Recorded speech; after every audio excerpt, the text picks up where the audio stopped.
ജയ് ഹിന്ദ്. വിരമിച്ച സൈനികൻ യൂട്യൂബ് ചാനലിലേക്ക് ഏവർക്കും സ്വാഗതം.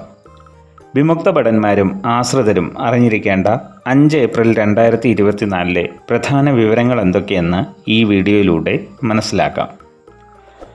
Financial year 2023-24 income tax return 1 April 2024 മുതൽ ഫയൽ ചെയ്യാൻ സാധിക്കും. വിമുക്ത ഭടന്മാർക്കും ആശ്രിതർക്കും തങ്ങളുടെ കുട്ടികളുടെ പഠനത്തിനായി ലഭിക്കുന്ന ധനസഹായത്തിന് 1 ഏപ്രിൽ 2024 മുതൽ അപേക്ഷിക്കാവുന്നതാണ്. ആധാർ കാർഡ് അപ്ഡേഷൻ ആയുള്ള സമയം നീട്ടിയിരിക്കുന്നു. ECHS കാർഡുള്ള വിമുക്ത ഭടന്മാരുടെ അച്ഛൻ, അമ്മ, 18 വയസ്സ് തികഞ്ഞ മക്കൾ എന്നിവരുടെ ആനുവൽ വാലിഡേഷനായി ഇൻകം പ്രൂഫ് എത്രയും വേഗം നൽകേണ്ടതാണ്.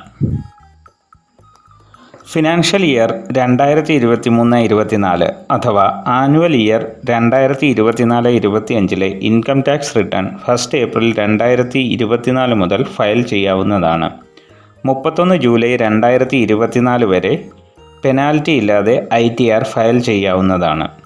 സ്പെഷ്യൽ മൈഗ്രേറ്റ് ആയ പെൻഷനേഴ്സിന് ITR ഫയൽ ചെയ്യാനായി ആവശ്യമായ ഫോം 16 ഇതുവരെയും അപ്ഡേറ്റ് ആയിട്ടില്ല.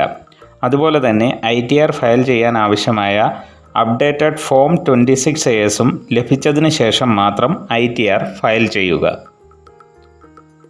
വിമുക്ത ഭടന്മാർക്കും ഫാമിലി പെൻഷനേഴ്സിനും തങ്ങളുടെ കുട്ടികളുടെ പഠനത്തിനായി ലഭിക്കുന്ന ധനസഹായത്തിന് 1 ഏപ്രിൽ 2024 മുതൽ അപേക്ഷിക്കാവുന്നതാണ്. അപേക്ഷിക്കുവാനുള്ള അവസാന തീയതി 30 നവംബർ 2024 ആണ്. ശിപായി മുതൽ ഹവൽദാർ വരെയുള്ളവർക്ക് ഇതിനായി അപേക്ഷിക്കാം. 1-ാം ക്ലാസ് മുതൽ ഗ്രാജുവേഷൻ വരെയുള്ളവർക്ക് ആണ് ഇത് ലഭിക്കുക. ആധാർ അപ്ഡേഷനായുള്ള തീയതി 14 ജൂൺ 2024 വരെ നീട്ടിയിരിക്കുന്നു. വിമുക്ത ഭടന്മാരും ഫാമിലി പെൻഷനേഴ്സും തങ്ങളുടെ ആധാർ അപ്ഡേറ്റഡ് ആണെന്ന് ഉറപ്പുവരുത്തുക.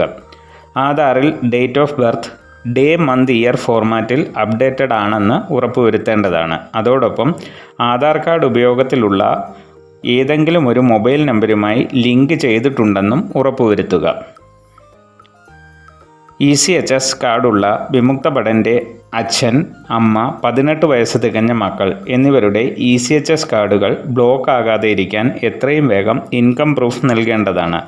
സമയത്തിന് ഇൻകം പ്രൂഫ് നൽകാത്തത് മൂലം കാർഡ് ബ്ലോക്ക് ആയവർ തങ്ങളുടെ ECHS പോളിക്ലിനിക്കിൽ ഇൻകം പ്രൂഫുമായി എത്രയും വേഗം ബന്ധപ്പെടേണ്ടതാണ്. വീഡിയോ ഇഷ്ടപ്പെട്ടാൽ ലൈക്കും സബ്സ്ക്രൈബും ചെയ്യുക. സുഹൃത്തുക്കൾക്ക് ഷെയർ ചെയ്യുക.